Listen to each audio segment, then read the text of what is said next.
गज़ा में इसराइल का पैदा करदा ग़िज़ाई बहरान शिद्दत इख्तियार करने लगा। भूख की शिद्दत से मज़ीद 11 फ़लस्तीनी शहीद हो गए। गज़ा वज़ारत सेहत के मुताबिक 24 घंटों के दौरान फ़ाकों से 11 अमवात हुई, जिसके बाद फ़ाकों से शहादतों की तादाद 212 तक जा पहुँची। सुबह से भूखे प्यासे फ़लस्तीनियों पर सहूनी फ़ौज के सफ़ाकाना हमले भी जारी हैं। खान यूनुस में ड्रोन हमले में 4 अफराद लुक़मा अजल बने। वस्ती गज़ा में इमदाद के मुंतज़िर 3 अफराद को शहीद किया गया। गज़ा में इसराइल का पैदा करदा ग़िज़ाई बहरान शिद्दत इख्तियार करने लगा। भूख की शिद्दत से मज़ीद 11 फ़लस्तीनी शहीद हो गए।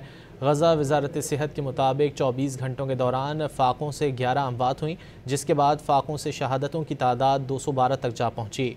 सुबह से भूखे प्यासे फ़लस्तीनियों पर सहूनी फ़ौज के सफ़ाकाना हमले भी जारी हैं। खान यूनुस में ड्रोन हमले में 4 अफराद लुक़मा अजल बने।